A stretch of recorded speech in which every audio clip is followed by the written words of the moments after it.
pedido al profesor Cantera que nos hable un poquito hoy es, en ese ciclo de conferencias, poder profundizar en qué es lo que había antes, qué es lo que nos ha permitido un poquito conformar la cultura actual. Y específicamente hemos tenido un catedrático de historia medieval y yo creo que lo que nos puede aclarar o lo que nos puede ayudar a entender es el concepto también de otras religiones que hubo en España, y concretamente los trabajos de investigación del profesor pues se centraban en lo que es el judaísmo y la parte mudéjar islámica. Pero en base al judaísmo, que es lo que yo creo que hizo en su doctorado, él es licenciado en Historia y es doctor también en Historia, ha dado clases en la Universidad Complutense, da clases actualmente en la UNED. Exactamente es catedrático de Universidad de Historia Medieval de Ciencias y Tecnologías Historiográficas en la Facultad de Geografía y de Historia de la UNED. Yo creo que si ya desde el año 83 pues lleva investigando sobre el tema del judaísmo, algo nos tiene que decir que sea muy relevante. A nosotros nos interesa muchísimo, sobre todo porque el judaísmo ha tenido en España una repercusión importante en lo que es nuestra cultura, la cultura judeo-cristiana, y en base a esto es un poco en lo que vamos a ver sobre el tema. ¿Cómo va a ir la exposición? Pues él nos va a exponer algo que además podemos seguirlo un poco con las hojas que os he repartido, que nos ha traído él generosamente, y luego vamos a hacer un pequeño debate aclaratorio y para puntualizar pues, algunas de las cosas que nos presente. Como es profesor y está acostumbrado a dar ese tipo de charlas, la tiene bastante bien estructurada, y yo creo que lo que debemos hacer, y por mi parte así quiero proceder, es darle la bienvenida, darle las gracias y sobre todo pues, dejarle que termine su exposición entera, que a todos los profesores lo que nos gusta, ¿no? Expongo entero y luego ya si queréis se matiza lo que queráis preguntar, ¿vale? Tanto a los que estáis presentes como a los que estáis online. Cuando quieras. Pues muchas gracias, Alejandro. Palabra de presentación. Bueno, pues manifestar mi alegría por estar aquí. Javier hace ya algún tiempo, unos cuantos meses, me dijo si podría dar una charla acerca de algún tema relacionado con la religión judía, y entonces, bueno, pues planteé tres posibles temas. Y el primero, el que vamos a centrar hoy la atención, es el que se refiere al sábado, que es la festividad por excelencia en el judaísmo, y las grandes fiestas del calendario litúrgico judío. Bueno, apoyaremos la presentación con unas imágenes que creo que servirán para aclarar algunas cuestiones, y además se han repartido también unas fotocopias donde hay un pequeño guión de los distintos puntos que voy a tratar, las principales festividades del calendario litúrgico judío, y luego otra que se refiere al calendario hebreo y una bibliografía, por si alguien tiene interés. Desde luego hay un libro que es absolutamente fundamental para aquellas personas que tengan interés en profundizar un poco en este tema, y es el libro de Antonio Rodríguez Carmona sobre la religión judía, que está en la Biblioteca de Autores Cristianos. O sea que cualquier persona que tuviera interés en este tema, yo desde luego le recomendaría ese libro. Bueno, ya sin más preámbulos entramos. Me dijo Javier que viniera para 1 hora y media, entonces yo he preparado para 1 hora y media aproximadamente. Si se hace muy pesado, de verdad, me cortáis, porque yo no me importa lo más mínimo, me lo decís y ya está, si me hago muy pesado. Bueno, el sábado es una institución fundamental en el judaísmo. Desde luego supone el reconocimiento del supremo poder creador de Dios, y su observancia es un signo de la alianza de Dios con el pueblo de Israel. Es una institución divina y pertenece al culto antiguo, pero luego fueron más tarde los fariseos, los escribas y los rabinos, ya en los primeros siglos de la era cristiana, quienes le dieron el carácter con el que conocemos hoy en día el sábado en el judaísmo. El precepto del sábado, del cumplimiento del sábado, se recoge en todas las colecciones legales de la Torá. La Torá es el Pentateuco, son los 5 libros primeros de la Biblia, y que los judíos conocen como Torá. La característica principal del sábado, no pasa.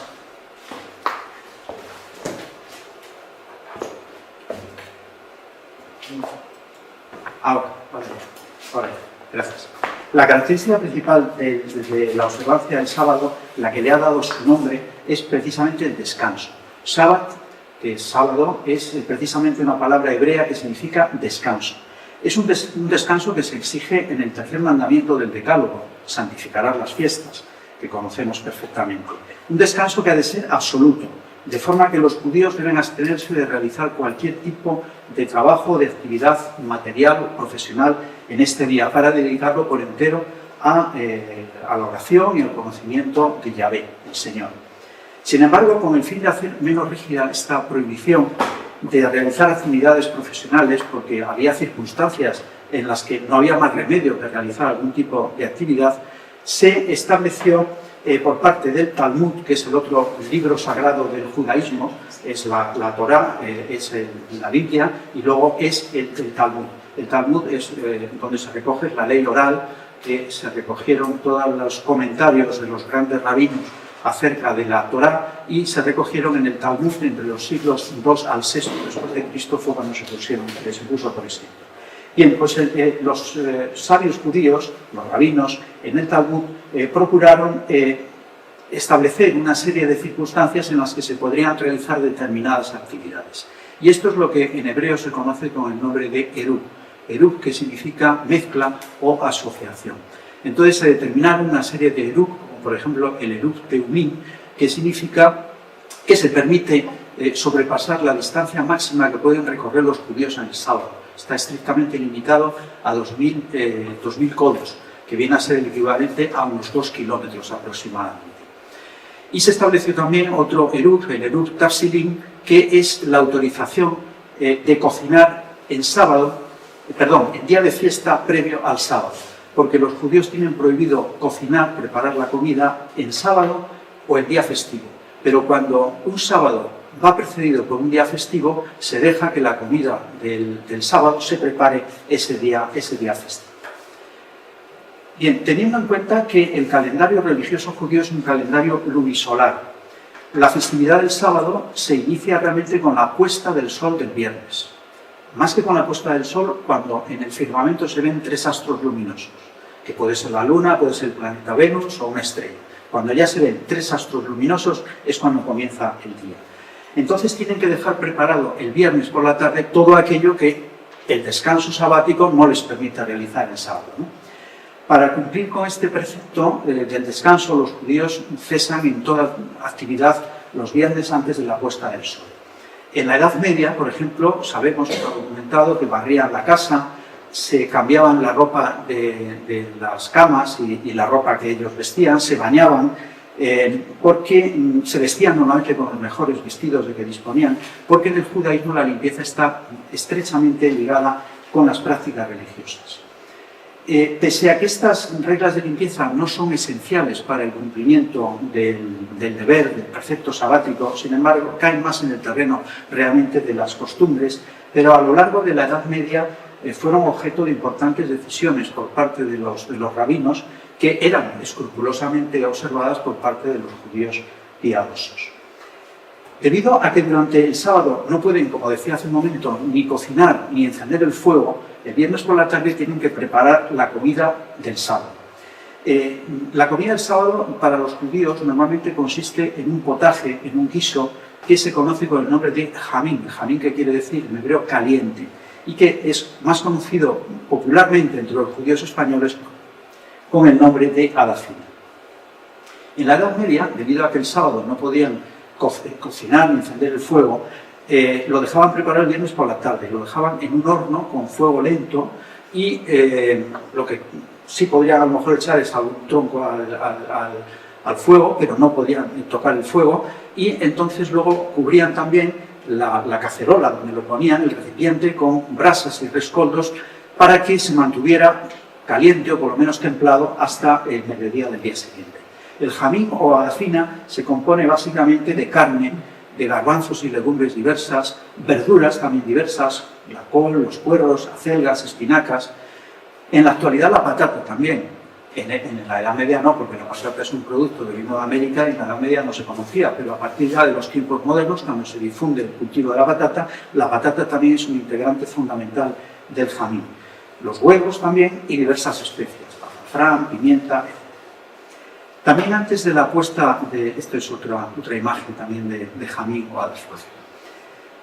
Antes de la puesta del sol, también dejan puesta la mesa con un mantel blanco sobre la mesa y encienden 2 velas, 2 candiles que van a arder durante todo el sábado, con un doble motivo. Primero, honrar la festividad del sábado con esas 2 velas encendidas y en segundo lugar, también porque como no pueden encender el fuego, pues a fin de disponer de fuego si necesitaran para alguna cosa. Cuando regresaban del oficio religioso de la tarde del viernes, tiene lugar en la casa de los judíos una típica ceremonia. Sobre la mesa cubierta con este mantel blanco al que antes decía, con 2 velas encendidas, una copa llena de vino y 2 panes. 2 panes que simbolizan el maná que caía en el desierto cuando los judíos salieron de Egipto y durante los 40 años del desierto hasta que llegaron a la tierra prometida. ¿Y por qué 2 panes? Porque los viernes en el desierto el maná caía en cantidad doble, porque el sábado no lo podían recoger los judíos por el descanso. Entonces el viernes caía en cantidad doble y por eso simbolizan estos 2 panes precisamente esa cantidad de maná doble que caía el viernes por la tarde. Con toda la familia reunida en torno a la mesa, el padre de familia toma la copa y procede a la bendición del vino, que es lo que se conoce en hebreo con el término de kiddush. Con ello se agradece a Yahvé, al Señor, el don del sábado y el fruto de la vid, con una bendición similar a esta.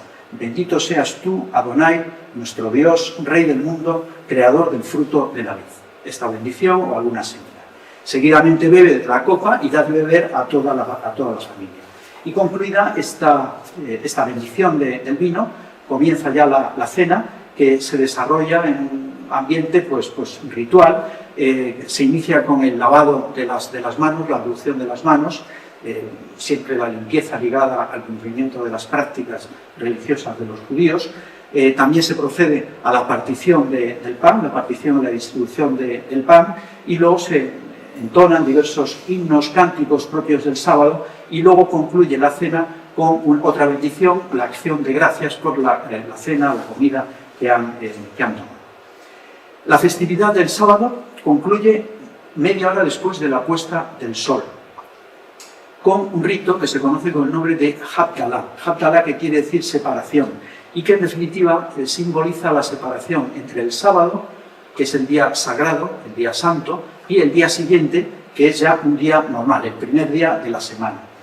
Se pronuncian 4 bendiciones, una sobre una vela encendida, otra sobre una copa llena de vino y otra sobre una cajita que contiene unas plantas aromáticas y que se conoce con el nombre de besamín. Y luego la 4ª bendición, que es la más importante, es una bendición que simboliza la separación entre lo sagrado y lo profano, entre el sábado y el día siguiente. Y durante esta ceremonia de la Havdalah vemos una miniatura a la derecha, una miniatura medieval, donde se ve cómo se está procediendo. El padre de familia tiene la copa de vino y el niño tiene la vela encendida. Durante esta ceremonia se entonan también algunos cánticos y se desean todos los miembros de la familia una buena semana, la semana que comienza al día siguiente. En la sinagoga los oficios de los sábados son un poco más completos que los de los días normales, además de la recitación de la oración quizá más importante del judaísmo, que es la Shema Israel, que se escucha Israel, en la que se manifiesta, es una especie de credo del judaísmo en el que se expresa la unicidad de Dios, y luego está también la oración de las 18 bendiciones, y aparte de esto el oficio del sábado se procede también a la lectura de la sección que corresponde de la Torá, del Pentateuco. También se realizan algunas lecturas de los libros de los profetas y hay también una predicación por parte del rabino. Además del sábado, de los sábados normales y corrientes, hay a lo largo del año una serie de sábados especiales. Sábados especiales que son, en primer lugar, los 4 que preceden al mes de Nisan. El mes de Nisan, que es aquel en el que se celebra la Pascua judía, que es una de las festividades fundamentales en el judaísmo. Bueno, hay 4 sábados que preceden al mes de Nisan y que los 2 primeros de ellos, el Sabbat Sekalim y el Sabbat Pará, son un recuerdo de los antiguos ritos que tenían lugar en el templo. Luego tenemos el Sabbat Zakor, que precede a la fiesta de Purim. De esta fiesta hablaré ahora un poco más adelante, y en ella se lee un pasaje del libro del Deuteronomio en el que se recuerda el ataque que habían sufrido los israelitas cuando salieron de Egipto a cargo de los amalequitas. Y tenemos otro sábado también importante, que es el Sabbat HaJodesh, que es el último sábado antes del comienzo del mes de Nisan. Y en él se recuerda la institución del mes de Nisan como primer mes del año. Veremos que hay una discrepancia entre si el primer mes es Nisan o es Tisri. Luego lo vemos con más detenimiento. Porque Nisan sería el primer mes en el calendario religioso y Tisri es el primer mes en el calendario civil. Luego nos referimos a ello con un poco más de detalle. Luego tenemos el Sabbat Hagadol, que es el último sábado antes de la fiesta de Pascua, y el Sabbat Shubat, que es el que precede a otra de las grandes fiestas del judaísmo, que es la fiesta de Yom Kippur. Bien, y luego tenemos finalmente otro sábado también especial, que es el Sabbat Bereshit, que se denomina el sábado del Génesis o sábado de la creación, que es el primer sábado del ciclo litúrgico judío. También nos referiremos a ello después con un poco más de detenimiento.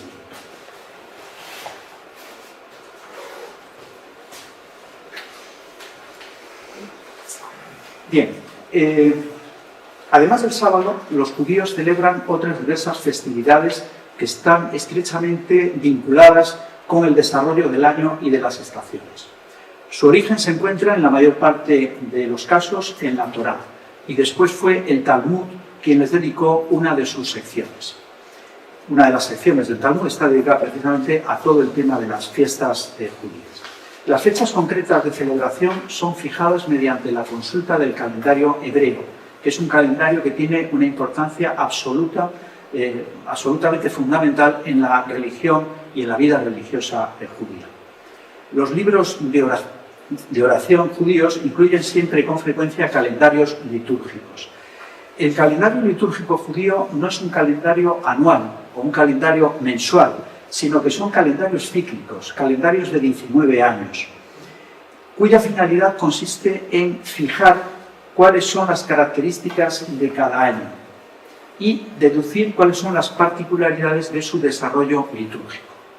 Bien, como digo, estos calendarios litúrgicos judíos comprenden ciclos de 19 años, en los que cada año viene marcado por 2 fechas fundamentales. El día de la semana en la que cae el día primero del mes de Tisri, que es el día de Año Nuevo judío, y luego el día de la semana en que cae la festividad de Pascua, que es el 15 del mes de Nisan. Luego lo veremos también con más detalle. La fijación de cualquier calendario se basa en fenómenos astronómicos y existen básicamente 2 grandes tipos de calendarios: los calendarios solares y los calendarios lunares. Siguiendo el modelo de Sumeria y de Babilonia, el calendario judío está marcado por la luna, de forma que los meses se inician siempre con la neomenia. La neomenia es el momento en el que comienza la luna a verse, es la luna nueva. Antiguamente el calendario judío era un calendario agrícola, pero en la actualidad es un calendario civil. Sin embargo, la única diferencia que existe entre el antiguo calendario judío y el actual calendario es el comienzo del año, como hacía referencia hace un momento. Si en el calendario agrícola o calendario religioso el comienzo del año es con el equinoccio de primavera, en el mes de Nisan, en el calendario civil el año comienza en el equinoccio de otoño, es decir, en el mes de Tisri. Es importante señalar que el comienzo del mes judío en la antigüedad se fijaba por el Sanedrín. El Sanedrín es el máximo tribunal judío. El Sanedrín, cuando recibía el testimonio de 2 dos testigos acreditados, no cualquier persona, sino dos personas acreditadas, que aseguraban que habían visto ya el inicio de la luna, el primer atisbo de la luna en el horizonte. Entonces se señalaba por parte del Sanedrín el comienzo del mes, lo que iba a marcar también las fechas de las distintas festividades que se celebran en ese mes.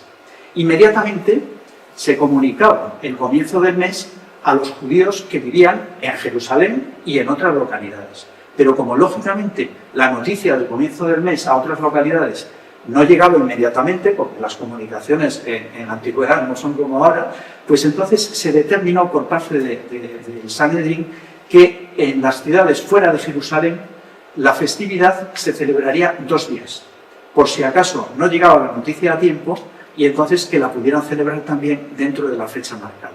Bueno, esto se ha mantenido hasta la actualidad, de tal modo que en toda la diáspora judía, porque hoy día las noticias corren que vuelan, pero hoy día también se sigue celebrando cada fiesta, el inicio de cada fiesta en 2 días. Si en Israel, por ejemplo, las fiestas, la fiesta de la Pascua, que son 7 días, dura 7 días, en la diáspora son 8 días.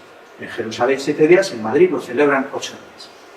Bien, la era judía se inicia en un supuesto año de la creación del mundo que se fijó en el año 3760 a.C., que se hizo calculando las edades de las distintas generaciones que son mencionadas en la Biblia. El calendario hebreo es un calendario lunisolar, es decir, el año es solar, pero se compone de 12 meses lunares y de un total de 354 días completos. Por lo que se produce un desfase, lógicamente, entre el calendario solar y el calendario lunar, porque hay una diferencia de 11 días de uno a otro. Por este motivo se hace necesario en el calendario hebreo introducir cíclicamente un mes más. A esos 12 meses se añade un mes más de vez en cuando, con el fin de que se acompasen los calendarios solar y lunar. En un ciclo de 19 años, y por eso era lo que antes os decía de los ciclos litúrgicos del calendario hebreo, que son de 19 años, en un ciclo de 19 años, 7 años tienen 13 meses. En lugar de 12, tienen 13 meses. Estos años se conocen como años embolísmicos. Y los demás meses tienen 12 meses solamente. Estos 7 meses suplementarios, añadidos a esos 19 años lunares, les hacen coincidir con 19 años solares, o años julianos, años cristianos, podemos decir también. Y de ese modo se corrige el adelanto de las estaciones y se permite que las 3 festividades más importantes del judaísmo se celebren siempre en la misma estación, no en la misma fecha, pero sí en la misma estación. Pascua, en la primera luna llena después del equinoccio de primavera. Shavuot, que es Pentecostés, se celebra en verano, y Sukkot se celebra en otoño. Bueno, de estas fiestas hablaremos ahora inmediatamente. En el antiguo Israel, cada 7 años había un año sabático, que en hebreo se conoce con el nombre de Shemitah, en el cual, como se ordena la Torá, debe dejarse la tierra sin labrar. Es decir, en ese año no se puede labrar la tierra. Y cada 7 años sabáticos, es decir, cada 50 años, se celebra un año jubilar, que es lo que en hebreo se conoce como Yobel. Y en este año, en la antigüedad, todas las tierras que se hubieran vendido, que se hubieran permutado, debían volver a su propietario original. Esto se hacía con la finalidad de respetar la distribución equitativa que se había hecho de la tierra entre las tribus de Israel, las distintas tribus, entre las 12 tribus de Israel. Bien, el año judío comienza con el mes de Tirbi, como decía, que es la primera neomenia, la primera luna nueva después del equinoccio de otoño, coincidiendo generalmente su inicio con la segunda mitad del mes de septiembre nuestro. Sin embargo, como ordena el Éxodo, el calendario judío babilónico, el calendario religioso, comienza con el mes de Nisán. Los meses en el calendario hebreo son alternativamente de 29 o de 30 días. Y hay algunos meses que unos años tienen 29 días y otros 30 días. Es decir, es todo muy complejo, muy complicado, pero todo ello obedece a razones astronómicas que obligan a tener en cuenta el cambio anual del Sol y el mensual de la Luna. Es tratar de unificar de algún modo los calendarios solar y lunar, y todo ello pues, realmente es muy complicado. Ya lo era en la antigüedad, y por eso la astronomía fue una ciencia que tuvo un enorme desarrollo entre los judíos, tanto en la época antigua como posteriormente en la época medieval también. En los años en los que existe un mes decimotercero, es decir, ese mes que se añade, que es el mes de Beadar, que veis que está ahí arriba, se celebra después del mes de Adar, y por eso se llama Beadar, que quiere decir segundo Adar. Segundo Adar, lo veis ahí también puesto a la derecha. Debido al mandato del Éxodo, hay calendarios hebreos que adoptan un orden de fiestas que comienza por la fiesta de la Pascua, por el mes de Nisan. Pero teniendo en cuenta que el año comienza realmente con el mes de Tirri, desde los primeros siglos ya de la era cristiana se estableció un calendario que se inicia con el mes de Tirri, con la fiesta de Rosh Hashanah, que es a la que voy a hacer referencia ahora inmediatamente, que es la fiesta del Año Nuevo de los judíos. En el ciclo litúrgico judío, en el ciclo litúrgico anual judío, hay que distinguir 4 tipos de fiestas. En primer lugar están las fiestas que podríamos llamar solemnes, que son las que vienen marcadas por un fuerte carácter penitencial y que se extienden durante 10 días desde el comienzo del año, la fiesta de Rosh Hashanah, hasta la fiesta de Yom Kippur, que se celebra el día 10 del mes de Tir.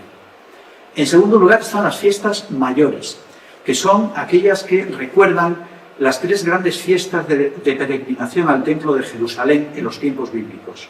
Son la Pascua, o Pesach, Shavuot, que es Pentecostés, y Sukkot, a las que podemos añadir también otra fiesta a la que haré referencia brevemente, que es la de Simchat Torah, que es la de alegría o exaltación de la ley. En tercer lugar están las fiestas menores que son conmemorativas de algún hecho histórico del pueblo de Israel, y son fundamentalmente las fiestas de Hanukkah y de Purim, o una fiesta también muy menor, que es la fiesta del ciclo de la naturaleza Tu B'Shvat. Y finalmente hay que destacar algunos ayunos, entre los cuales, sin lugar a dudas, el más importante es este de Tisha B'Av. Bueno, y a todas estas fiestas es a lo que voy a dedicar ahora la charla que sigue a continuación. Hay que decir que la semana judía se consta también de 7 días, igual que la nuestra, exactamente igual, pero la semana comienza el domingo, que en hebreo se conoce como Alad, y concluye el sábado, Los días se inician, como ya antes decía, con la puesta del sol, más en concreto cuando en el firmamento se observan ya 3 astros luminosos. Bueno, la primera fiesta del calendario litúrgico judío, según el calendario civil, es la fiesta de Rosh Hashanah, o Año Nuevo Judío, que se celebra el día 1 del mes de Tirri en Israel y el 1 y 2 en la diáspora. Es una fiesta de institución divina. Como se dice en el capítulo 23 del Levítico, Yahvé habló así a Moisés: habla a los hijos de Israel y diles, el primer día del mes séptimo, porque ellos están empezando con el mes de Nisan, por eso dice el mes séptimo, tendréis un día de solemne descanso, una conmemoración al son de trompetas, una asamblea santa. No haréis ninguna clase de trabajo y ofreceréis un sacrificio ígneo a Yahvé. Esta festividad se celebraba en todos los pueblos semitas de la antigüedad, y el rito más característico de ella era hacer sonar el shofar. El shofar es un cuerno de carnero vaciado, una especie de trompa o trompeta, y que los judíos utilizan en determinados oficios solemnes, principalmente el día de Rosh Hashanah y el día de Yom Kippur. Por este motivo, los judíos españoles de la Edad Media conocían esta fiesta, la fiesta de Rosh Hashanah, como la Pascua del pueblo. Según la tradición rabínica, en la fiesta del Año Nuevo se conmemora la creación del mundo, y en este día los judíos consideran que el Creador, que Yahvé, juzga a todas las criaturas por el comportamiento que han tenido a lo largo del año que termina. Para los judíos el día del Año Nuevo no es una festividad tan sumamente alegre como es ahora y tan festiva como es ahora el día del Año Nuevo, sino que es un día de arrepentimiento, un día de penitencia por los pecados cometidos el año anterior y un año también de buenos propósitos para el año que va a empezar.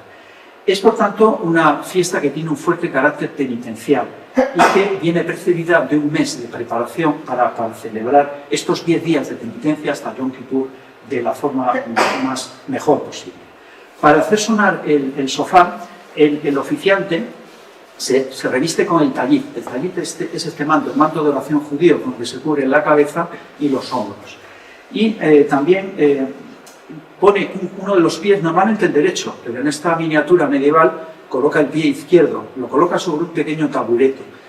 ¿Con qué finalidad? Con la finalidad de apartarse del influjo del demonio, porque el demonio influye en todas las personas en este día para perturbarles en la celebración de esta fiesta y sobre todo en el oficiante que está tocando el shofar, y entonces de ese modo, como el demonio se conduce a través del suelo, entonces por eso levantan ese pie para quedar protegidos de su posible perturbación.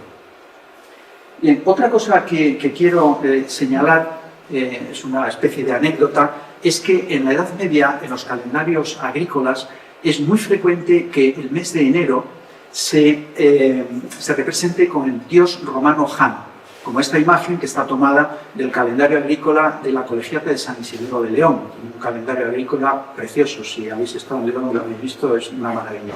Bueno, pues el mes de enero se representa con el dios Jano. El dios Jano bifronte, que mira hacia derecha e izquierda, porque es el dios romano de las puertas, de los comienzos y de los finales. Y entonces se cogió en los calendarios, aunque son calendarios religiosos, pero siempre el cristianismo ha tendido a cristianizar costumbres o prácticas paganas, y se utilizan los calendarios cristianos de época medieval. Está mirando hacia el año que termina y hacia el año que empieza. Bien, aquí vemos cómo el artista judío, pues quizá los judíos son mucho más estrictos en este tema, se resisten más a utilizar a lo mejor una figura pagana de la antigüedad clásica, pero sí marca también con una cosa que os voy a señalar, a lo mejor ya os habéis dado cuenta, cómo está mirando también hacia la derecha y hacia la izquierda. Son los pies. Si os dais cuenta, tiene un pie que mira hacia la izquierda y otro pie que mira hacia la derecha, en una posición que, bueno, no hay quien se coloque así. Pero está queriendo representar lo mismo. Es el año que finaliza y el año que comienza. Bien, durante los días en los que se celebra la fiesta de Rosh Hashanah, se exalta la soberanía universal de Yahvé, del Señor, de Dios, con himnos y con cánticos.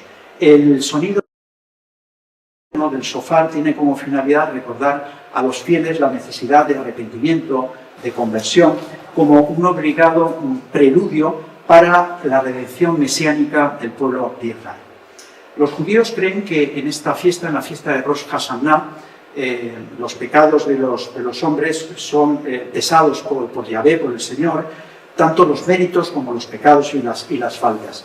Y entonces es frecuente que en manuscritos hebreos de época medieval, algunas miniaturas pues representen, también es un motivo propio del arte cristiano medieval, representen al arcángel San Gabriel, que está junto con el demonio, con una balanza, y cada uno pues intenta que pese más la balanza de las acciones buenas, San Gabriel, y la balanza de los pecados y de las cosas malas, el demonio. Y muchas veces aparece también el arcángel San Miguel como un gran escriba que está anotando e escribiendo la sentencia en el libro divino, ¿no? Este espíritu de renovación que debe acompañar esta festividad se manifiesta también en la Edad Media en algunas costumbres populares. Por ejemplo, se enterraba algún vestido o algún objeto viejo ya de casa para señalar que todo lo viejo, todo lo antiguo, pues se dejaba olvidado ya en el año anterior.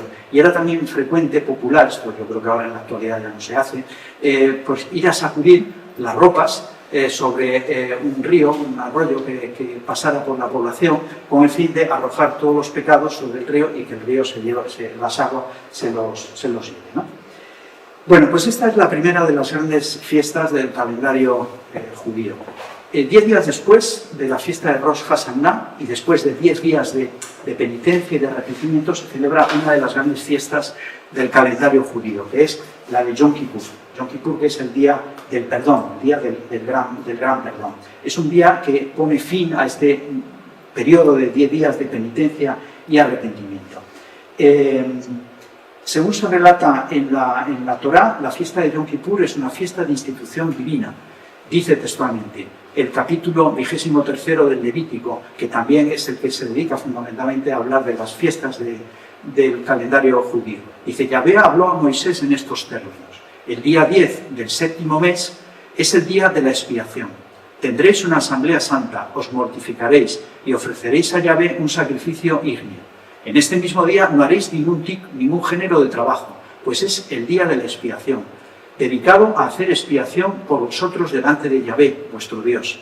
Quien en dicho día no se mortifique será extirpado de su pueblo. Y si ese mismo día ejecuta alguien cualquier clase de trabajo, exterminaré a ese tal de en medio de su pueblo. No haréis ninguna clase de trabajo. Es ley perpetua a través de vuestras generaciones. En cualquier sitio donde habitéis, será un día de reposo absoluto para vosotros y os mortificaréis. El día 9 del mes por la tarde, de tarde a tarde, guardaréis vuestro día de reposo. Por tanto, a lo largo de este día, todos los judíos deben guardar un ayuno riguroso de comida y de bebida, abstenerse también de mantener relaciones sexuales, de perfumarse. No pueden calzar zapatos de cuero, tienen que llevar alpargatas o estar descalzos y no pueden realizar ningún tipo de trabajo. Han de dedicar el día por entero a la oración y a la meditación. Este ayuno, como en general todos los ayunos del judaísmo, deben ser guardados por todos los varones mayores de 13 años y todas las mujeres mayores de 12 años. Tan solo están exentos del cumplimiento los niños menores de edad, quienes padezcan una enfermedad grave, así como en algunas circunstancias particulares, como por ejemplo las mujeres después del parto, por el tema de la lactancia, lógicamente. El día de Yom Kippur viene precedido por el cumplimiento de diversos ritos de preparación que han de hacer en la tarde previa, porque recordáis que decía que el día empieza con la puesta del sol. Es habitual que vayan al mikvé, al baño ritual, del que hablaré la semana próxima, el baño ritual, para recibir el día de Yom Kippur con una completa limpieza corporal. Se celebra también la cena antes de la puesta del sol, antes de que comience el día de Yom Kippur, porque comienza además el ayuno. Se colocan manteles limpios, es habitual que el día de Yom Kippur se vistan siempre de blanco, no es obligado, pero es habitual que se vistan de blanco. Se encienden también, igual que el sábado, 2 velas o 2 candiles, y es habitual también que se envíe aceite a la sinagoga para que arda durante el día de Yom Kippur. Y en algunos núcleos o grupos rigoristas judíos también, en otras épocas, porque en la actualidad no, pero en otras épocas era frecuente también que algunos se autoflagelaran. Asimismo, y pese a la desaprobación de las autoridades rabínicas, estuvo bastante extendido a nivel popular un rito que se conoce como la capará. La capará es un rito de inmolación. Se sacrifica un gallo que se reparte luego entre la gente necesitada, y esto era una especie de rescate simbólico por los pecados cometidos, ¿no? Pero esto los rabinos normalmente lo desaprobaban. La conmemoración de Yom Kippur en la sinagoga está marcada por el carácter penitencial, por la constante petición del perdón divino en las diversas oraciones y en los himnos que se cantan en este día, y los judíos pasan gran parte del día en la sinagoga, como antes decía, descalzos o con alpargatas, vestidos con ropas generalmente blancas, aunque bueno, aquí la imagen pues me lleva a la contraria, pero normalmente llevan vestiduras blancas, están con manto de oración, por supuesto, y a lo largo del día hacen confesión pública de los pecados en 6 ocasiones y además otras 2 ocasiones de forma menos solemne, y todo esto en la sinagoga. Y asimismo, y según prescripción del Talmud, todos los creyentes deben recitar el día de Yom Kippur un mínimo de 100 bendiciones. El momento culminante de los oficios de Yom Kippur en la sinagoga tiene lugar con una ceremonia que se conoce como abodá. Abodá, que quiere decir sacrificio, y es cuando se describe de forma poética el sacrificio de un toro, recordando el sacrificio del toro que se hacía en el templo a manos del sumo sacerdote. Cuando se pronuncia el nombre de Yahvé, toda la comunidad judía que está en la sinagoga se postra de rodillas en tierra 4 veces. Hay que señalar, y aprovecho para indicarlo, que los judíos para rezar no se ponen de rodillas nunca, siempre rezan de pie. Y esta es la única ocasión, el día de Yom Kippur, que se arrodillan en 4 ocasiones. La última oración del día de Yom Kippur se conoce con el nombre de Neila y es una oración en la que se expresa el sentido fundamental de esta festividad, que es la súplica del perdón a Dios, la solicitud de la misericordia divina, y se concluye esta oración de la Neila con una proclamación de la unicidad de Dios, es decir, manifestar, eso es un principio básico y fundamental del judaísmo, que Dios es uno. Por eso muchas veces critican a los cristianos considerando que nosotros creemos en 3 dioses, cuando no, creemos en un Dios con 3 personas, pero ellos consideran que nosotros creemos en tres dioses. Bien, antes de concluir el oficio nocturno en la sinagoga, se hace sonar nuevamente el shofar, el cuerno de carnero, que es el anuncio del fin de la festividad de Yom Kippur y la fiesta y el ayuno. Con lo cual, a partir de ese momento ya pueden pueden juntarse a cenar, que normalmente es una cena un poco más consistente que los días normales para resarcirse del ayuno de las 24 horas, y es normalmente a base de carne, huevos cocidos y algunos otros ingredientes. Entre los judíos españoles de época medieval era muy frecuente que entre los miembros de la familia se pidieran perdón unos a otros. Normalmente siempre los niños le pedían el perdón a los padres le daban la bendición, y también entre personas que estuvieran enfrentadas de distintas familias, pues también se pidieran perdón unos a otros. Bien, la fiesta de Yom Kippur tiene entre los judíos, por tanto, un significado profundo, de forma que su observancia es considerada como una de las señales principales de su identificación con los designios de Yahvé y con Israel, y se exalta su conciencia de pueblo elegido.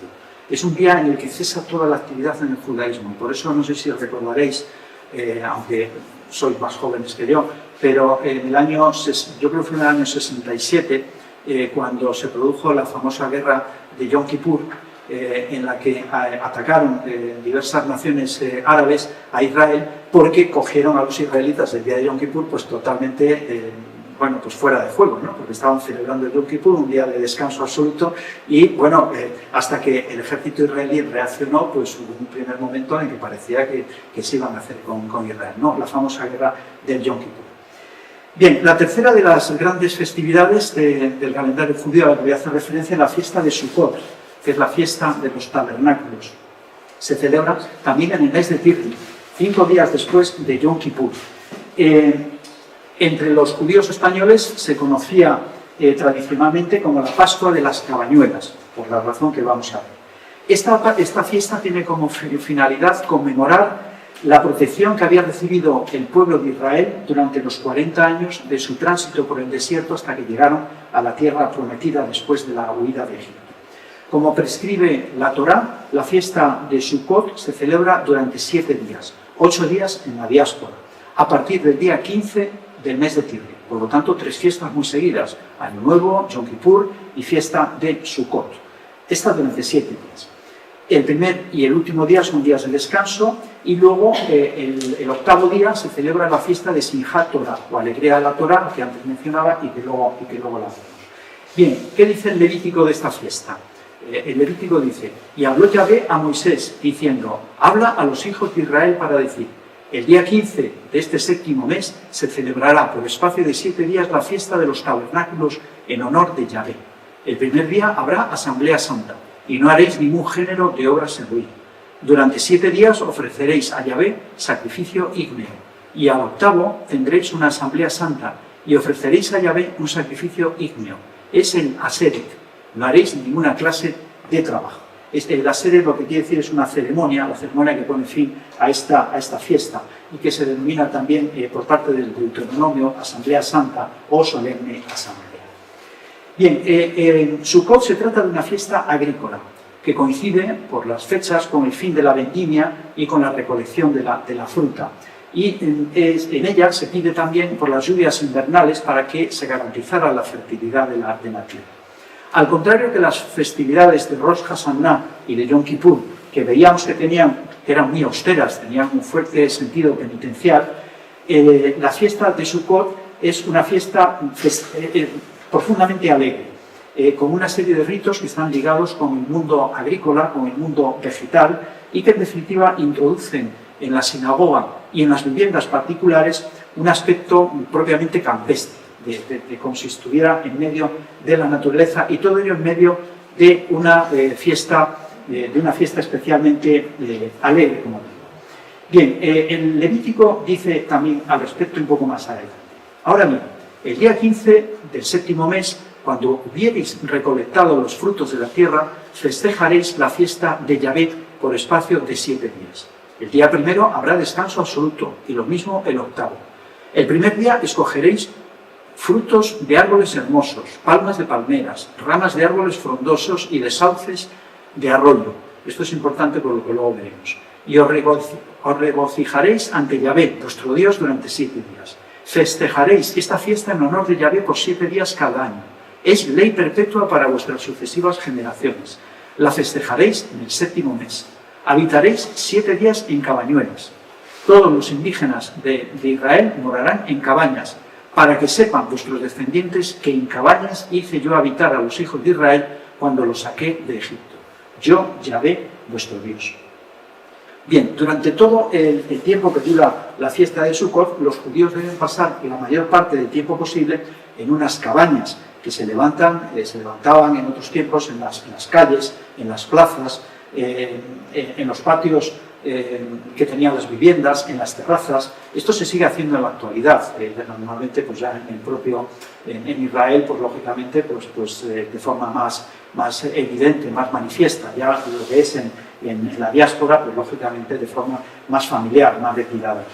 Se trata de unas cabañas ligeras cuya estructura consiste en al menos 3 paredes hechas a base de tablas de maderas o de varas y estacas, y que se cubren con las paredes y el techo con hojarasca entrelazada.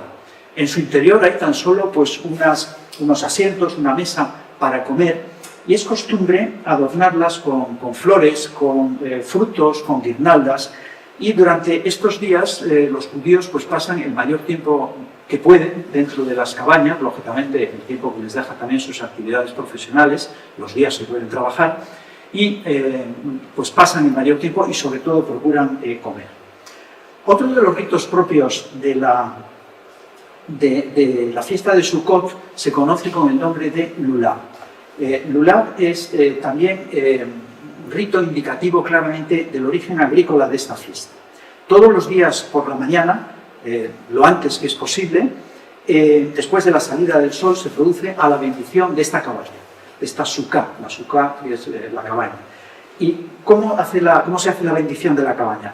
Para ello se utiliza un manojo vegetal, que está compuesto por una rama de palmera y por unas ramas de mirto, que están entrelazadas con la rama de palmera, y 2 ramas de sauce también. Eso era por lo que les decía antes que era importante.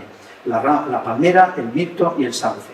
Y con la mano derecha se lleva sobre los 4 ángulos de la cabaña, mientras que con la mano izquierda se sujeta en la mano un fruto de cidro. El fruto de cidro, similar al limón, y para tenerlo guardado existe un recipiente, este estuche metálico, al que haremos referencia en la charla de la semana próxima.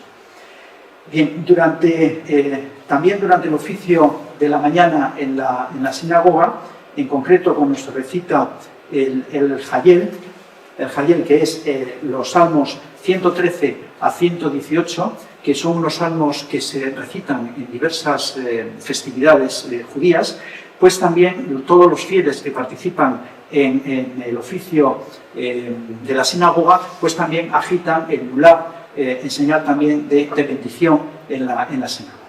Bien, según la tradición judía, a lo largo de esta fiesta, de la fiesta de Sukkot, la cabaña es visitada por 7 huéspedes de excepción, de auténtica excepción, que son los patriarcas Abraham, Isaac, Jacob, también José, Moisés, Aarón y David. Y los nombres de estos 7 grandes personajes de la historia judía se escriben en una de las paredes de la sukkah o cabaña. Y se considera que cada día se invita a uno de estos grandes personajes bíblicos mediante una oración que se pronuncia siempre antes de la comida. El séptimo día de la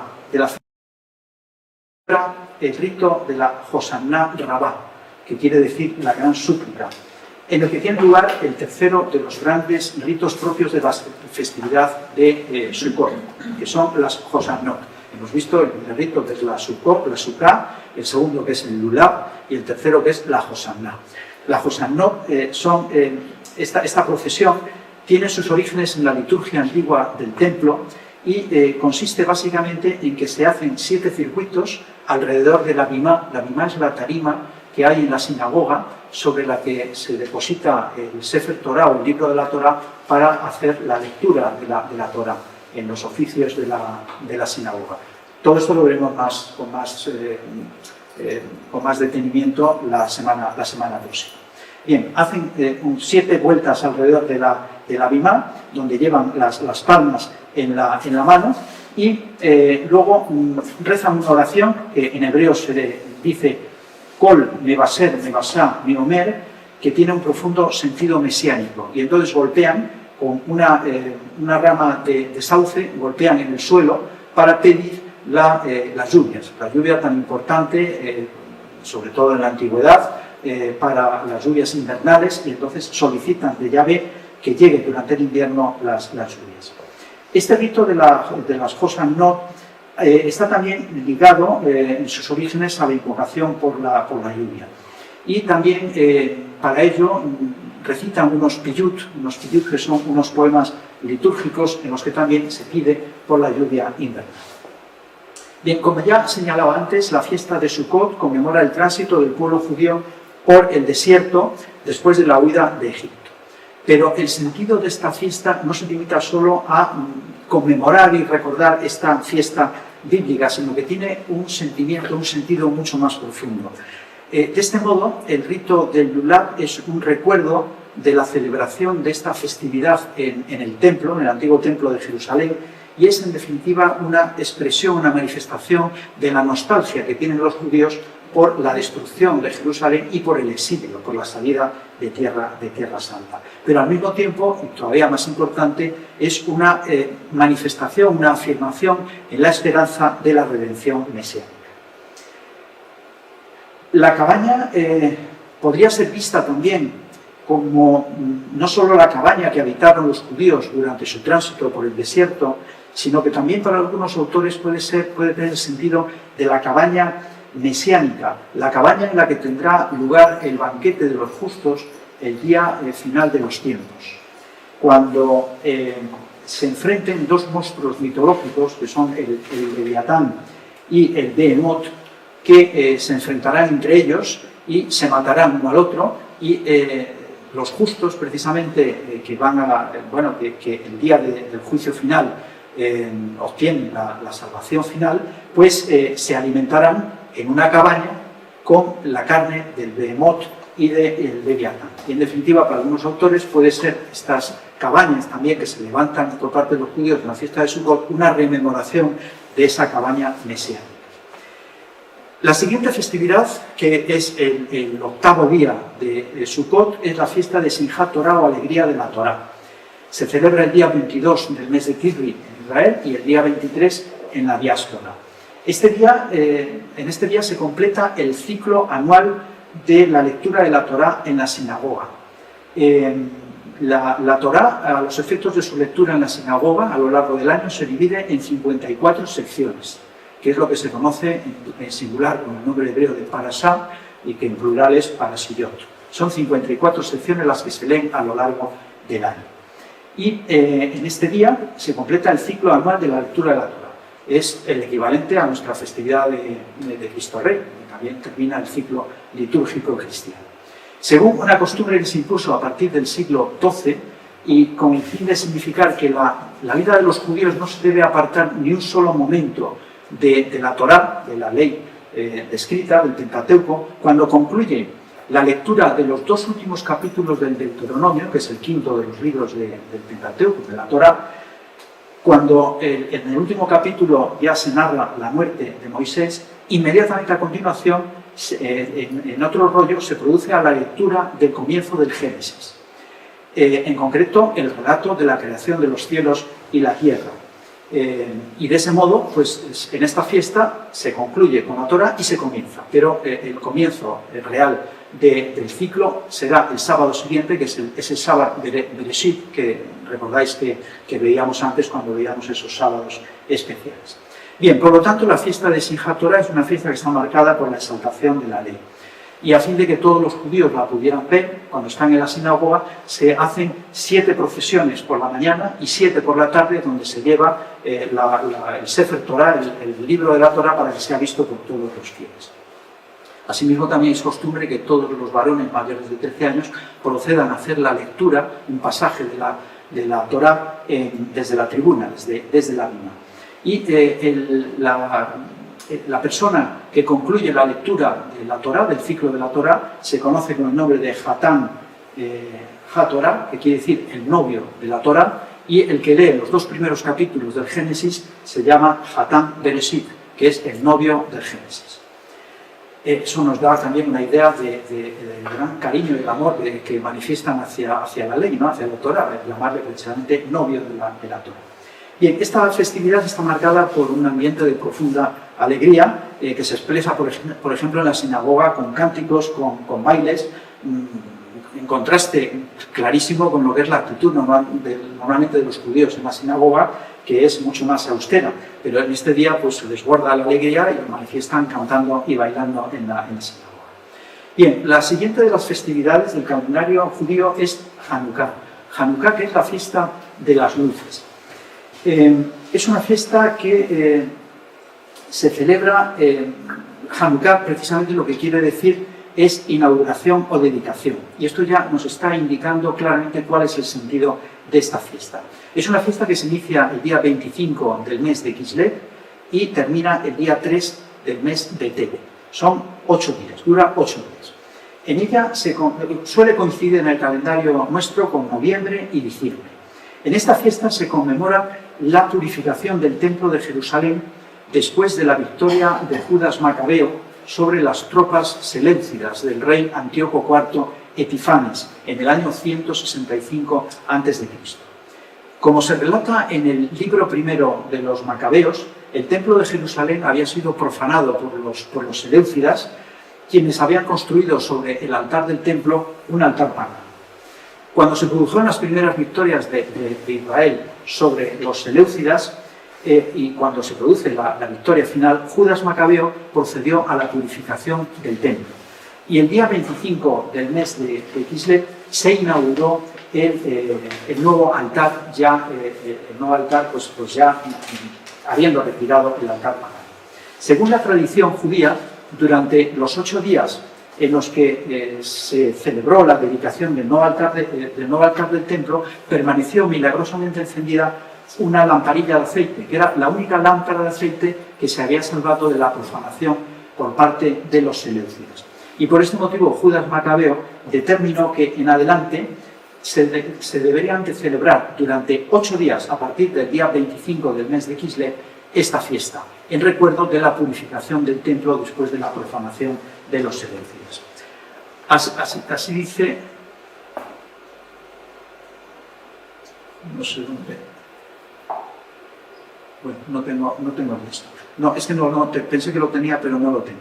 Bien, dice el texto del libro primero de los Macabeos.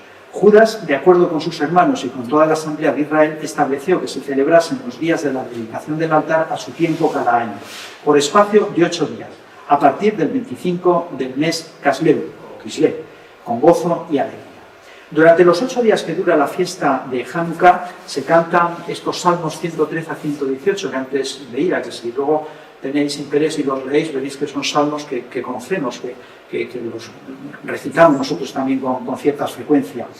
Se canta el Hayel todas las mañanas y al anochecer, tanto en la sinagoga como en las casas, acompañándolo de diversos cánticos y de bendiciones. Y asimismo se encienden unas lamparillas de aceite o unas velas, tanto en las casas como en la sinagoga. Son 8 velitas, en realidad aparecen 9, pero son 8 velitas y se va encendiendo cada una un día más de la fiesta. El primero se enciende una, el segundo 2, hasta que el último, el octavo, se encienden las 8. Y existe una novena vela, que es la que aparece en primer término, no sé si os dais cuenta, que aparece ahí en el centro en primer término. Esa se llama shamash, que quiere decir sirviente o secretario, y es con la que se encienden las demás. Aunque en este caso también me está dejando mal este personaje porque se está encendiendo con una cerilla. Pero normalmente, como veis en la siguiente, aquí este niño está encendiéndolas y la está encendiendo con la del medio, que es la novena, ese shamash. Bien, por este motivo, el historiador judeo-romano Flavio Josefo denominó a esta fiesta como la fiesta de las luces. En la actualidad sigue siendo costumbre entre los judíos encender estas lamparillas conocidas como Hanukkah o Hanukkah Menorá, que suelen ser lampadarios de 8 velas o de pequeños receptáculos para mecha y aceite que aparecen alineados. La festividad de Hanukkah tiene, por tanto, un marcado carácter. Estos son unas Hanukkah medievales que son de cerámica, ¿no? Esta se encontró en concreto en la localidad murciana de Lorca. Bien, la festividad de Hanukkah tiene un marcado carácter de liberación del pueblo judío de la opresión que habían sufrido a manos de los seleucidas y que paulatinamente comenzó a ser puesta en relación con otras festividades también, otros acontecimientos de liberación del pueblo judío, como es por ejemplo el que protagonizó Judith. Judith, la heroína de Betulia, que le cortó la cabeza a Holofernes, el rey de los asirios, cuando pretendía someter a Israel. Y esta festividad se conmemora también con, además del encendido de lamparillas, con los himnos y cánticos que son entonados con motivo de esta fiesta. Esta es otra Hanukkah también de época medieval. Del mismo modo, el encendido de las lamparillas evoca también la inauguración del tabernáculo en el desierto y el encendido del primer candelabro por parte de Aarón, el hermano de Moisés. En definitiva, el recuerdo de todas estas fiestas de liberación del pueblo judío a lo largo de la historia, de los milagros que en ellos había obrado Yahvé, el Señor, en favor del pueblo de Israel, en definitiva animaban y consolaban a los judíos, sobre todo en los momentos más duros, en los momentos que sufría una persecución, y les permitía llevar mejor estos duros momentos. Bien, seguidamente tenemos una fiesta muy menor en el calendario judío, que es la fiesta de Tu Bishvá, o la fiesta de los árboles. Se celebra el día 15 del mes de Shevet, que coincide normalmente con el mes de enero o febrero. Es también conocida esta fiesta como Rosh Hashanah Lailanot, Año Nuevo de los Árboles. Y en ella se conmemora el resurgimiento de la naturaleza después del letargo que había tenido durante el invierno.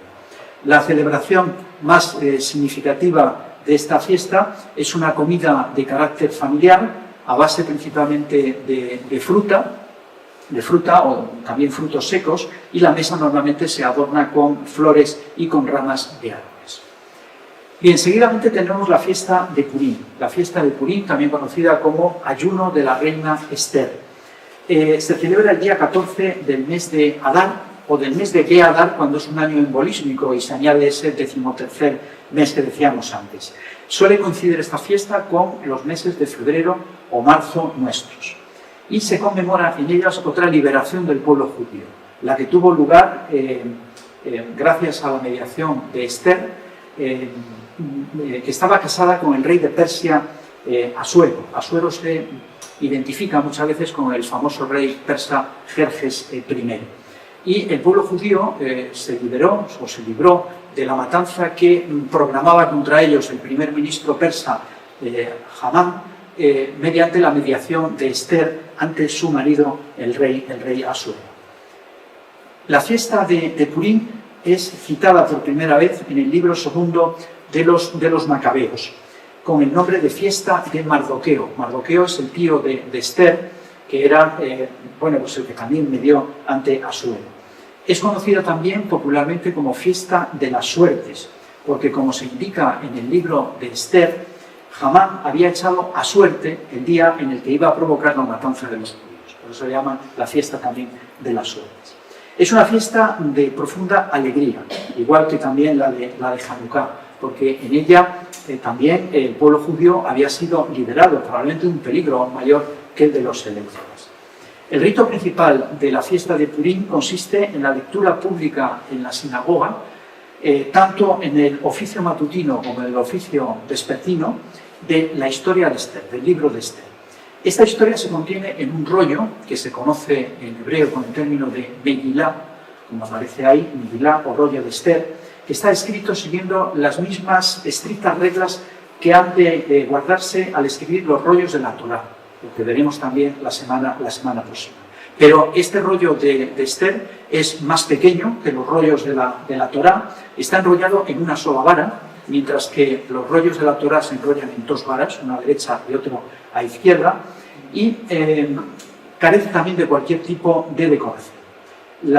En las casas particulares hay también unas megilot más pequeñas. Esta es una megilá doméstica. Vemos aquí esta vara y cómo se guarda en ese receptáculo, ¿no? que se va guardando.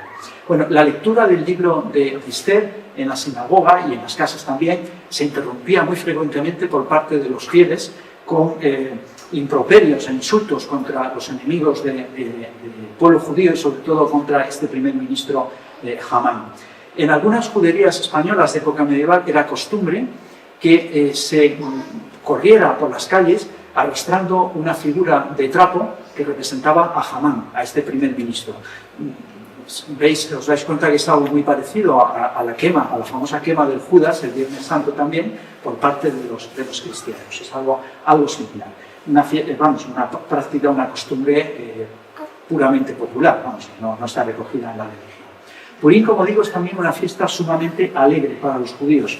Se intercambian los regalos, es el equivalente al día de nuestros Reyes Magos, ¿no?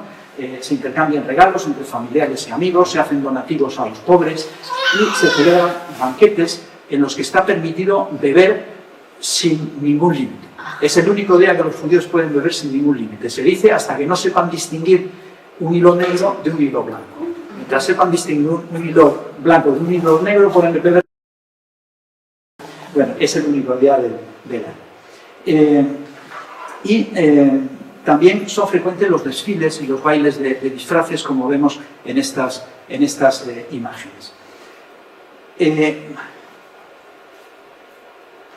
Dice el libro de Esther al respecto. Mardoqueo escribió estas cosas y envió cartas a cuantos judíos había en las provincias del rey Asuero, las próximas y las lejanas, confirmándoles que tenían que celebrar el día 14 del mes de Adar y el día 15 del mismo todos los años, como días en que los judíos descansaron de sus enemigos y mes que se tornó para ellos de tristeza en alegría y de duelo en día de fiesta. Habían además de hacer los días de banquete y regocijo y de enviarse presentes los unos a los otros y donativos a los pobres. Los judíos admitieron en su tradición lo que habían comenzado a hacer y lo que les había prescrito Mardoqueo. Se recoge en el capítulo 9 del libro de Esther. En este día está prescrito también un ayuno menor en recuerdo del ayuno que habían observado los judíos mientras Esther intervenía ante su marido, el rey Asuero, en favor de los judíos. Los judíos ayunaron, el pueblo de Israel, y en recuerdo de este ayuno, pues también es habitual que los judíos practiquen un ayuno, pero es un ayuno menor, no es un ayuno de 24 horas. Y junto a las grandes manifestaciones de alegría que caracterizan a esta fiesta de Purim, lo que realmente se impone también en todo el pensamiento de los fieles judíos es la idea del castigo divino al perseguidor del pueblo de Israel. Esta confianza de contar con el apoyo de Yahvé, del Señor, de Dios, era lo que, como antes decía, pues permitía que los judíos sobrellevaran esos momentos más críticos de persecución que sufrieron a lo largo de la historia. Bien, y con esto pasamos a la principal de las festividades del calendario litúrgico del judío, que es la fiesta de la Pascua, o Pesaj en hebreo. La fiesta de Pascua o de Pesaj se celebra durante 7 días, 8 en la diáspora, a partir del día 15 del mes de Nisan, correspondiendo normalmente con los meses de marzo o abril. Se celebra el primer día, se inicia a partir del primer día de luna llena del mes de Nisan, después del equinoccio de la primavera, y conmemora la salida de los israelitas de Egipto, acontecimiento que se considera que es el primer acto positivo de Yahvé en el camino de salvación del pueblo de Israel. Según la mayoría de los estudiosos bíblicos, La fiesta de Pascua, Pesach, fue en sus orígenes una fiesta de pastores nómadas, que los israelitas celebraban incluso ya antes de los tiempos de Moisés. Y conmemora la salida de... Más tarde, cuando Israel evolucionó desde una economía de pastores nómadas a una economía agraria y campesina, se fusionó esta fiesta de los pastores con una fiesta de carácter agrícola, que es la fiesta de los ácimos, en las que está prohibido comer alimentos fermentados, sobre todo pan fermentado. Y a partir de este momento, a partir del momento que se fusionaron esta fiesta de pastores nómadas y la fiesta de los agricultores, la fiesta de los ácimos, se comenzó a celebrar como recuerdo de la salida, una conmemoración de la salida de los judíos de Israel, que según la tradición había tenido lugar también en primavera. Según la tradición judía, desde los textos escriturarios más antiguos que se conocen hasta los textos rabínicos ya de los primeros siglos de la era cristiana, se pone en relación las fiestas de Pascua y la fiesta de los ácimos con la liberación de los israelitas de la servidumbre de Egipto. Y todos los ritos se explican en función de los acontecimientos que tuvieron lugar durante el éxodo de los 40 años durante el desierto. En primer lugar, en sus orígenes, la celebración de Pascua consistía en el sacrificio y consumo del Cordero Pascual. Como dice la Torá, como dice la Biblia, que nosotros también la leemos, el día 10 del mes de Nisan, cada familia debe procurarse un cordero o un cabrito sin tacha. No puede tener ningún tipo de defecto, como la carne de los judíos en general, como veremos también en la tercera de las charlas. Sin tacha, macho y de 1 año, y sacrificarlo al día 14 al alcapuce.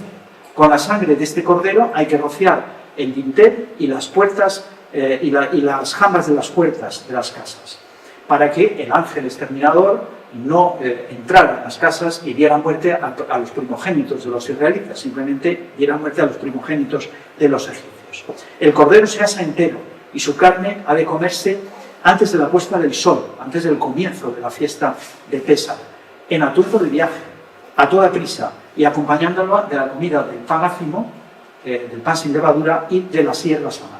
Como prescribe el Éxodo, el cordero hay que consumirlo totalmente esta noche, y nada de él se puede conservar para el día siguiente. Nadie puede salir de la casa hasta el día siguiente, y el padre de familia debe explicar a todos los miembros de la familia el sentido profundo de esta fiesta. Una fiesta que se interpreta como una señal de la alianza establecida por Yahvé con los israelitas, con los cuales no dio muerte a los primogénitos de los israelitas, simplemente a los primogénitos de los egipcios. Y a raíz de esto es cuando los egipcios, como recordaréis por la historia bíblica, permiten a los judíos que salgan de Egipto y que puedan salir hacia la tierra prometida. La Pascua debe ser vista, por tanto, como una fiesta de un pueblo de pastores cuyos principales ritos eran el sacrificio del cordero, el banquete sacrificial que ayudaba en definitiva a estrechar los lazos entre los distintos miembros de la comunidad familiar, y el rito de la sangre, por el que las familias judías eran preservadas del mal. En definitiva, la ceremonia más importante de Pascua no tiene lugar para los judíos en la sinagoga, es una fiesta familiar, es una fiesta que tiene lugar en las casas, donde tiene lugar la cena pascual, lo que en hebreo se conoce como seder, que es la comida ritual de la primera noche de la Pascua, de la primera y la segunda en la diáspora, y que tiene un marcado simbolismo. Las prescripciones alimenticias de la Pascua exigen una minuciosa preparación. La Pascua tiene que ser preparada durante no solo el día anterior, sino varios días. Así, por ejemplo, hay que, debido a la prohibición bíblica de consumir durante los 8 días de la fiesta alimentos fermentados, sobre todo pan fermentado, tienen que comer pan ácimo sin levadura, entonces tienen que preparar la cantidad suficiente de pan ácimo para comer durante los 7 días de la Pascua. La celebración del pan, la elaboración del pan ácimo es vigilada siempre por el rabino, para ver que en el proceso de elaboración no se produce fermentación en ningún momento. Y asimismo, este pan ácimo se elabora normalmente en forma de tortas planas, que es lo que se conoce con el nombre de masá, en singular, masot en plural. La prohibición de consumir pan fermentado es tan rigurosa que el primer acto de caridad para un judío es el facilitar a un pobre la cantidad necesaria de harina para que prepare las masot. En la Edad Media, después de ser amasadas, las masot se cocían en el horno de la judería o en algunos hornos más pequeños que se autorizaban por parte de las autoridades de las localidades a que los judíos levantaran en las juderías durante esos días. Porque un judío no puede consumir no solamente pan que lleve fermento, sino que no puede consumir pan, aunque sea sin fermento, que se haya cocido en un horno que previamente se haya cocido pan fermentado. Entonces, por este motivo, los judíos normalmente, pues, durante los días de la Pascua, aunque en la Edad Media tuvieran a lo mejor que acudir habitualmente al horno de la ciudad, pero normalmente se les autorizaba que pudieran levantar unos hornos ellos provisionales durante los 7 días en sus juderías. Y para garantizar que el pan es un pan ácimo, pan sin levadura, se preparaban unos sellos, como este que aparece en la imagen, unos sellos metálicos, que garantizaban que ese pan que se vendía era pan ácimo sin levadura. La prohibición de consumir alimentos fermentados obligaba a la realización de otros diversos ritos. Así, por ejemplo, antes del inicio de la fiesta de la Pascua, todos los utensilios que iban a ser utilizados debían ser purificados para que no tuvieran el más mínimo resto de levadura. Entonces, había dos formas. Una era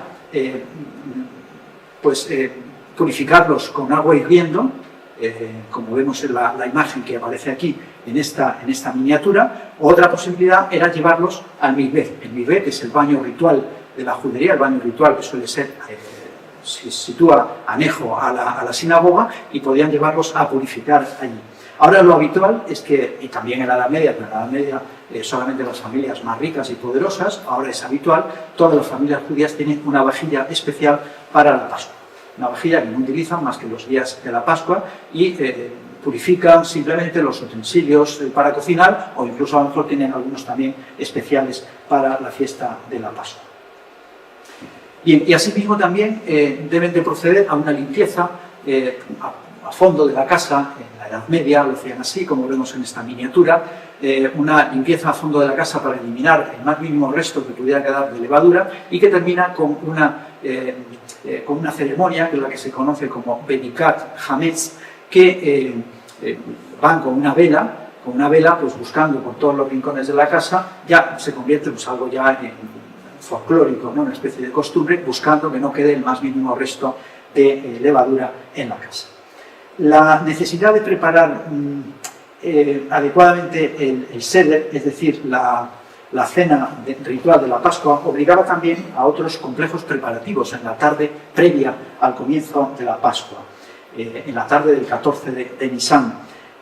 Así, cuando vuelven del oficio vespertino de la sinagoga, las familias judías se reúnen para celebrar el seder, el rito en el que deben participar todos los judíos. De tal modo que aquellos que por el motivo que sea no pueden celebrarlo en su casa, deben acudir a la casa de un familiar, de algún pariente, de algún amigo, o participar, si no, en un seder comunitario. Pero todos tienen que participar obligadamente en el seder. La mesa se prepara con gran cuidado. Antes del anochecer se cubre con el mejor mantel del que dispone la familia, y encima de la mesa se disponen los recipientes rituales para las masot, que suelen ser unas bandejas, unos canastos metálicos o de midre. Los veremos la semana próxima. Y luego se coloca también un recipiente con lo que son los ingredientes rituales de la fiesta de Pascua. Son los marorim. El maror es las hierbas amargas, la lechuga, apio, que se comen en recuerdo de la amargura de la esclavitud de Egipto. Luego se sitúa también el jaroset. El jaroset es una mixtura que se hace a base de frutos secos, también con manzana, con diversas frutas como higos, uvas pasas, dátiles triturados, todo ello en un mortero, y mezclado con vino, canela y miel. Esto, según la tradición judía, recuerda la argamasa que utilizaban los judíos en las construcciones en Egipto. Sabéis que los judíos estaban esclavizados en Egipto, eran obligados a participar como constructores en las pirámides y las obras de los egipcios, y este jaroset recuerda esa argamasa que utilizaban para las construcciones. Luego se suele colocar también una vasija con agua salada o con vinagre que recuerda el agua del Mar Rojo. Cuando recordaréis el relato, las aguas del Mar Rojo, cuando Moisés toca con la vara, se abren, pasan los judíos, y cuando ya han pasado todos, dan nuevamente con la vara, y entonces, o con callado, y entonces vuelven las aguas a cerrarse y cogen a todos los egipcios que los perseguían. Bueno, pues el recuerdo es esta vasija que hay ahí con agua salada o con vinagre. Y luego siempre hay también un hueso de cordero, que lo vemos detrás de la vasija, que recuerda también el cordero pascual, que era uno de los ingredientes fundamentales de la antigua cena de Pascua.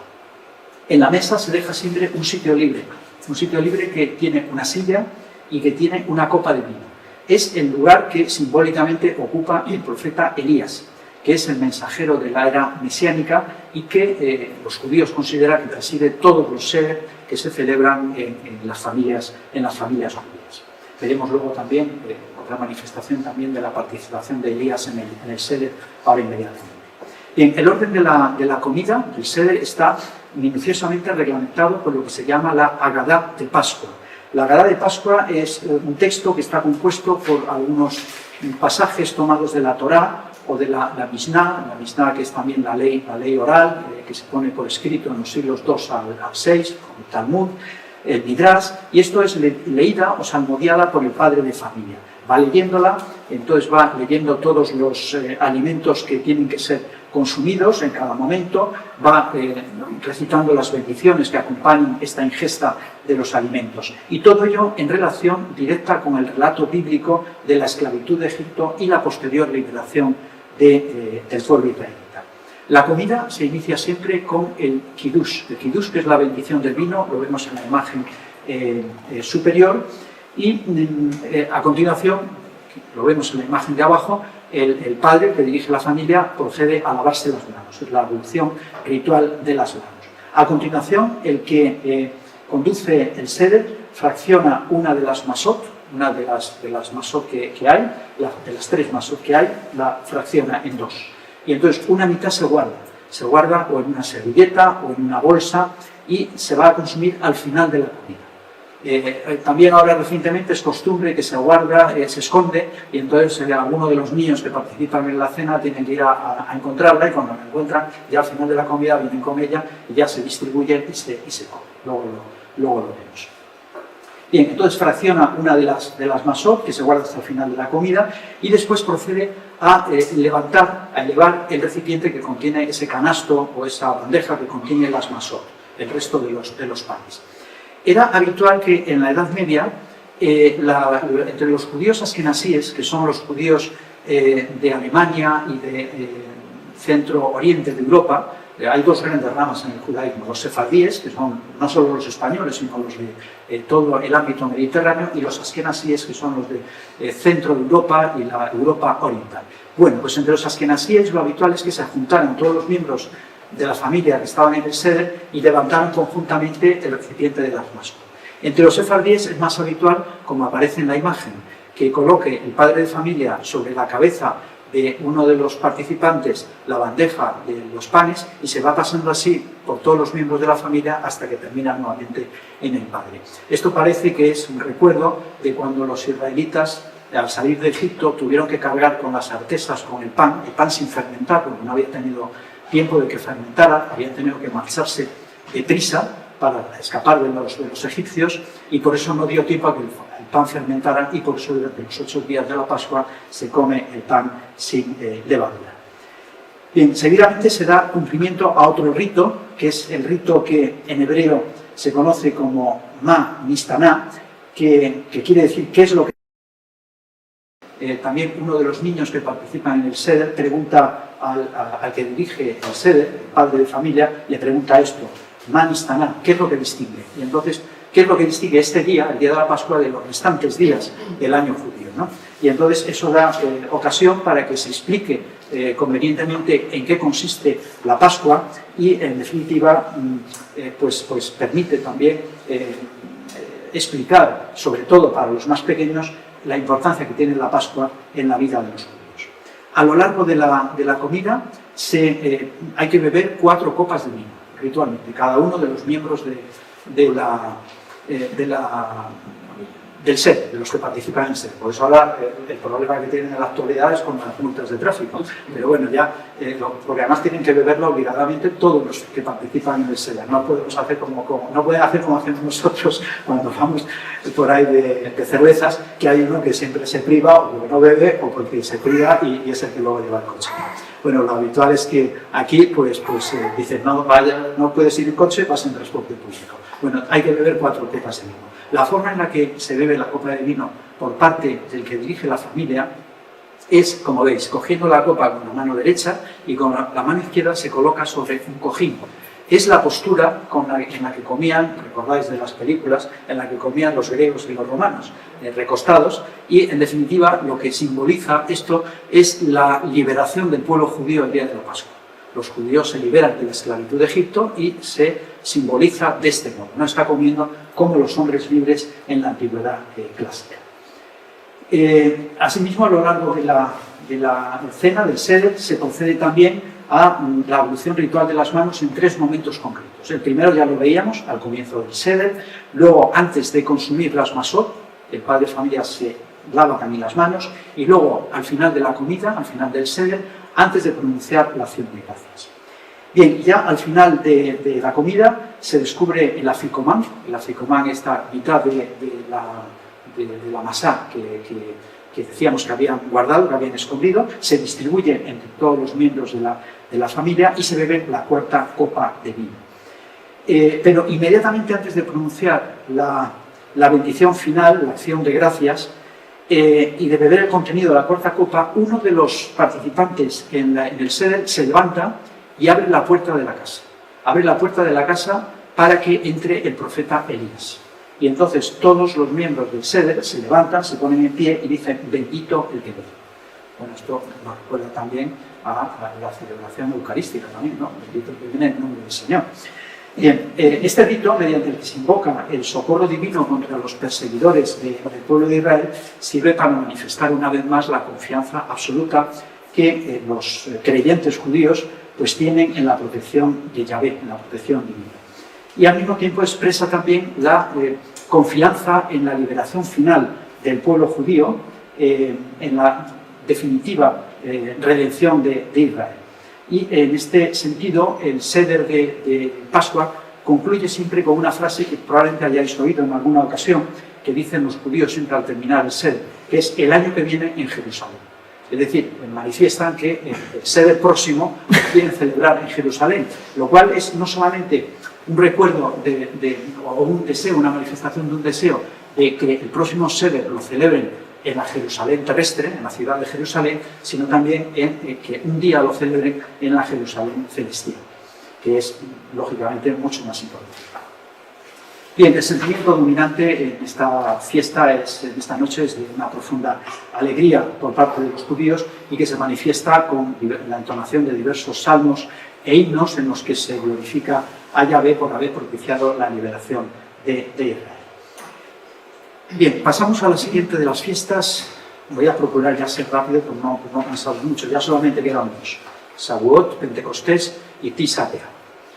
De todas formas, si alguien está cansado y quiere salir de verdad, cometer la libertad.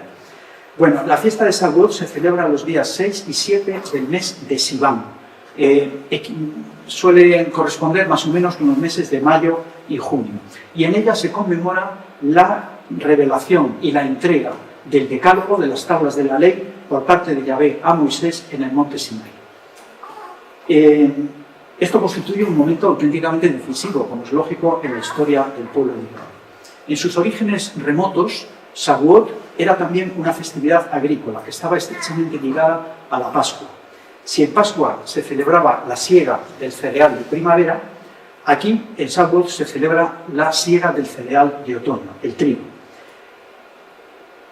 Diversas son las referencias que hay a esta fiesta de Shavuot en la Torá.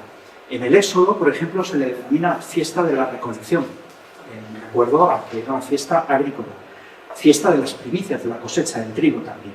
Mientras que en Números y en Deuteronomio se la conoce como fiesta de las semanas, porque se celebra 7 semanas después de la fiesta de Pascua, de la fiesta de los ázimos. En el Nuevo Testamento nosotros la conocemos como Pentecostés, que quiere decir lo mismo. Pentecostés es 50 días, en griego es lo que quiere decir, porque celebramos la fiesta de Pentecostés 50 días después de la Pascua de Resurrección. Se trata en los orígenes, por tanto, como hemos hablado, de una fiesta de recolección. Por ello mismo, una fiesta alegre. Las fiestas de recolección son siempre fiestas alegres. Una fiesta de acción de gracias, que los judíos españoles conocían también como fiesta de la recolta, los judíos de época medieval. Después de la destrucción del segundo templo, en el año 70 después de Cristo, la fiesta de las semanas se transformó en una fiesta de carácter histórico, en la que se recordaba, se conmemoraba la entrega de las tablas de la ley a Moisés en el monte Sinai. Por lo que esta fiesta se conoce también en hebreo como Matan Torah, entrega, quiere decir entrega de la ley. Y este nuevo sentido de la fiesta, ya no una fiesta agrícola, sino una fiesta en relación con la entrega de las tablas de la ley, ya está documentada al menos desde el siglo II después de Cristo. Y es el carácter que ha mantenido desde entonces. Las 7 semanas que median entre Pascua y entre Shavuot es un periodo de preparación espiritual para la fiesta de celebración de la entrega de las tablas de la ley. Es un periodo que se conoce como Omer.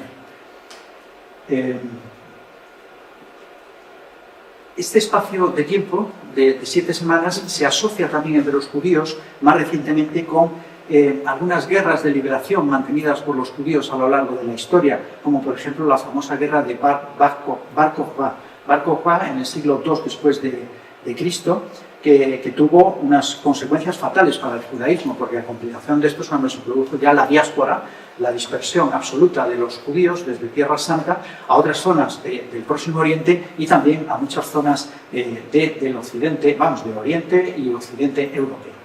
A lo largo de estas semanas se leen en la sinagoga, de estas 7 semanas, se lee en la sinagoga lo que se conoce como Pirkei Avot, que quiere decir los dichos de los padres. Es un tratado de la Mishnah cuyo tema central es precisamente la Torá. La transmisión de la Torá, su enseñanza, su glorificación. Es decir, vemos que es una fiesta que está estrechamente vinculada a la ley judía, a la Torá. Y teniendo en cuenta el carácter de Shavuot, el primer día de la fiesta se lee también en los oficios de la sinagoga los capítulos 19 y 20 del libro del Éxodo, que suponen una glorificación también de la Torá. Bien, y ya por último entramos en la última. Esta es una imagen que vemos también, que representa la entrega de las tablas de la ley. Bien, y luego entramos ya en la última de las festividades del calendario litúrgico judío, que es la que se conoce como Tisha B'Av, que es el ayuno del día 9 del mes de Av. Esta es una de las fiestas más tristes, probablemente la más triste, de todo el calendario litúrgico judío, porque en ella se conmemora la destrucción del primer templo de Jerusalén en el año 586 a.C., cuando fue incendiado por los babilonios, por Nebuzaradan, como se narra en el libro segundo en el segundo libro de los Reyes, y también, según la tradición, fue en este mismo día, en el día 9 del mes de Av, cuando se produjo también la destrucción del segundo templo de Jerusalén, en el 70 después de Cristo. Tanto la primera como el segundo templo de Jerusalén habrían sido, según la tradición judía, destruidos el día 9 del mes de Av. Y a este inicial y prioritario motivo de duelo, pues vinieron a sumarse luego otros también recuerdos de otros días también nefastos para los judíos, y también en este día pues es habitual recordar también a los familiares fallecidos, a los familiares difuntos. Según la tradición judía, el día 19 del mes de Tammuz se produjo la brecha por parte de los romanos en uno de los muros del templo de Jerusalén, por la que consiguieron los romanos entrar en el templo 3 semanas después, el día 9 del mes de Av. Momento en el que la ciudad de Jerusalén y sobre todo el templo quedó ya abierto al pillaje del ejército de los romanos. Y estas 3 semanas que median entre la apertura de esa brecha y la caída definitiva del templo es un periodo de preparación en el que se renuncia a toda alegría, a toda situación cómoda por parte de los judíos. Tisha B'Av se celebra en medio de un duelo profundo, del ayuno más riguroso, un ayuno también de 24 horas. El duelo se manifiesta ya desde antes del comienzo de la fiesta, con la última cena, antes del comienzo de la cena, que es, de la fiesta, se celebra sentados en el suelo, sobre unos almohadones o en unos taburetes bajos, vestidos rigurosamente de negros y comiendo pues, productos frugales. Es una cena frugal, normalmente a base de lentejas y de huevos cocidos, porque son 2 elementos que están asociados en el judaísmo con el duelo. Siempre cuando celebran también comidas fúnebres, comen lentejas y huevos cocidos. Al caer la noche, la única iluminación que puede haber, tanto en las sinagogas como en las casas, son las que proporcionan unas velas encendidas de una sola mecha.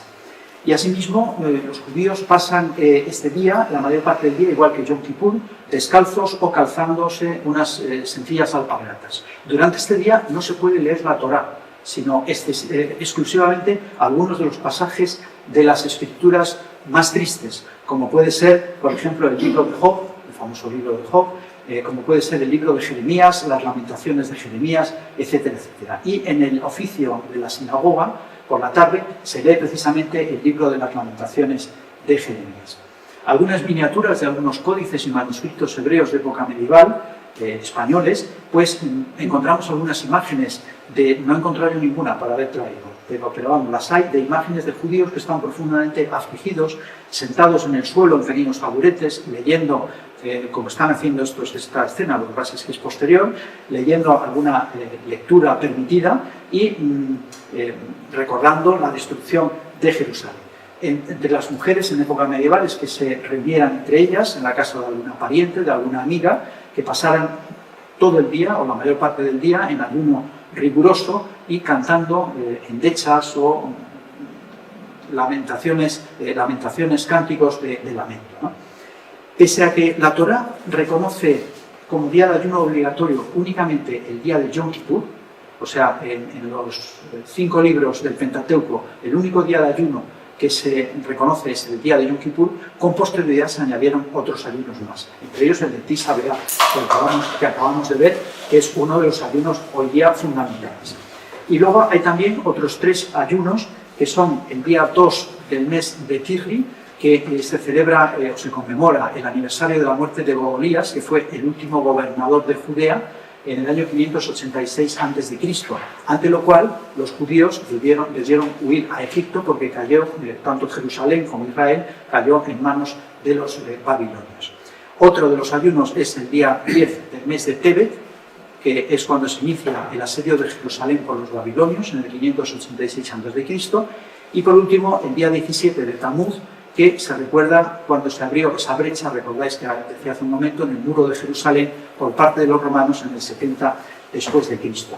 Y asimismo es habitual también, era habitual en la Edad Media, hoy día yo creo que ya no, o quizá en algunos sectores más ortodoxos, sí, pero no con carácter general, pero en la Edad Media sí, que se practicaran también unos ayunos menores, no de 24 horas, sino simplemente de algunas horas, los lunes y los jueves. Esto parece que es una práctica en relación con los fariseos y que probablemente ya se practicaba en la antigüedad. Y por ejemplo, así en el Evangelio de San Lucas, en el capítulo 18, en el versículo 12, que es en el que se narra esta parábola, la parábola del fariseo y el publicano, cuando está el publicano arrodillado con la cara entre las manos, pues viendo lo miserable que es un pobre pecador, y el fariseo está de pie, manifestando su alegría por lo bueno que es, y entonces dice en concreto: yo cumplo con la ley y ayuno 2 veces por semana. Luego nos está indicando que efectivamente el ayuno de 2 días por semana ya lo había en la antigüedad y luego se mantuvo en la edad media.